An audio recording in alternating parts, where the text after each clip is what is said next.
life is not a straight line. Life goes like this in all directions, and you need to go with that flow. If you've got this tunnel vision, you're going to miss out on all the opportunities, and you're going to miss out on what you're really supposed to be doing. And you're going to miss out, most importantly, on the easiest way to get there. Welcome to Unstoppable Podcast with Harry Sardinas, inspiring conversations with influential millionaires, investors, thought leaders, entrepreneurs who are making a massive difference with their innovative products and services, and sharing the challenges and the wisdom of how they sold their first million. How would you like to make your first million? And today we have Liam, a business coach, a serial entrepreneur. So Liam, tell us, what are the 5 steps to make your first million? Well, I'm sure everybody watching and listening out there has got a ton of information in their heads, from listening and watching your show as well, and all of the huge valuable tips. So here's my philosophy, which is going to probably be very different to anything you've heard before, but it's something because I work with successful entrepreneurs, and they all share these 5 steps with me as really the essence of how they succeed. Step number 1, take the next step. Step number 2, take the next step. Step number 3, take the next step. Step number 4, take the next step. And step number 5, take the next step. Now, I know that sounds silly, but when you really think about it, this is how you create success in your life. It's not about overwhelming yourself, and we'll talk about in this show, I'm sure, how I've come to understand that success is a natural process. We have this natural biological wiring to be successful, but we get in our own way. We overthink things, we complicate things, we interrupt the natural process of creating success in our life. But every successful businessman I've talked to, self-made millionaire, has said all they did was they just went for it and took the next step. They didn't think about the step after the next step. They thought about what's the next thing? What's the next thing? And they didn't also, this is important, they didn't do it out of fear, and they didn't do it out of prejudging what might happen or what they thought should happen. It's like, this feels like the next thing to do, I'm going to do it. And the great thing is when you do that, the next thing after that shows up. Because Absolutely. Life is not a straight line. Life goes like this in all directions, and you need to go with that flow. If you've got this tunnel vision, you're going to miss out on all the opportunities, and you're going to miss out on what you're really supposed to be doing. And you're going to miss out, most importantly, on the easiest way to get there. The easiest way to get anywhere is not in a straight line. It's just to follow the track wherever it leads you. So they're my 5 steps. Liam, I love your 5 steps. I think that they are very original, but very profound. And I agree with you because we're sharing always with entrepreneurs, and everybody's trying to find the shortcut. Everybody's trying to jump the line on the process. But the reality is that becoming an entrepreneur is a skill base. Is no a talent base. I have a cousin that he paints art, he's very talented. He said he's painting for a lot of money. Okay, fine, he has a talent. Now, as entrepreneurs, it's a skill. It's like driving or swimming. The more you practice, the better you become. And that practice is exactly what you describe. Go to the next step, because that next step that you described in your 5-step process, that it looks silly, but in my opinion, they're very profound. What is gonna make the entrepreneurs to realize that there is a skill that have to be developed in order for you to become successful. And basically, you describe it very clearly. The more you practice, the better you become. And exactly what you share with all the successful people that you have spoke about, they're telling you, look, I did the next step. I did the next step. I did the next step. Okay, this next step maybe lead them to failure, but you know what? They learn out of the failure and they move to the next step. And they continue to develop this skill, like riding a bicycle. And now eventually, if you continue doing the next step and the next step and the next step, eventually you're gonna swim, you're gonna ride that bicycle, you're gonna drive that car, because the more you practice, the better you become. Now, Liam, tell us how you become an entrepreneur? What happened? Why you decided to? What was your first business, and why you decided to become an entrepreneur? What's the story Well, behind? well, the question we can all ask ourselves, and if I was talking to any of your listeners or viewers, I'd ask them this question: why did you become an entrepreneur? And I think all of us have the same answer, which is, I don't know, it just felt like that's what I should be doing.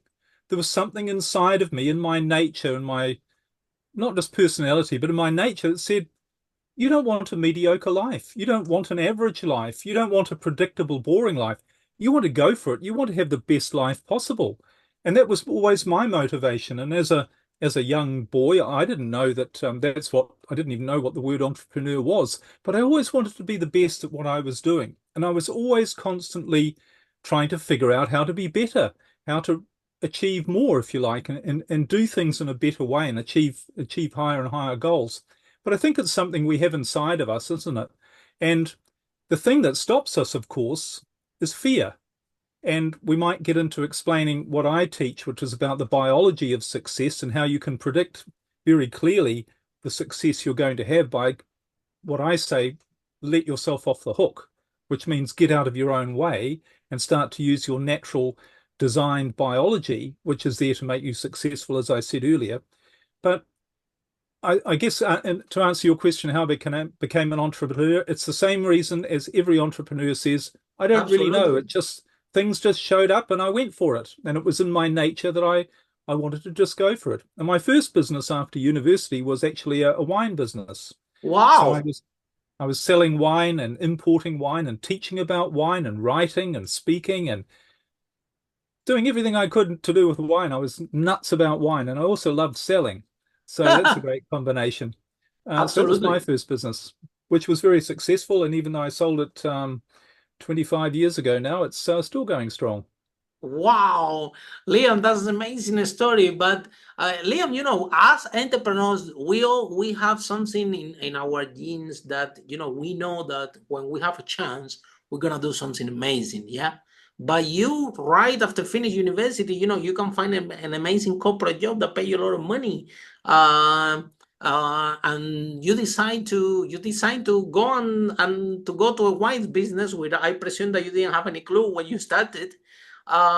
So do you have any family as an entrepreneur? Do you read any book? Who give you this little last push? Because sometimes a lot of people, I think, that have that gene inside that they can become an entrepreneur, but they don't have this little last push that say, I'm gonna do it. So where do you find courage? Do you read the book? Do you have a family encourage you?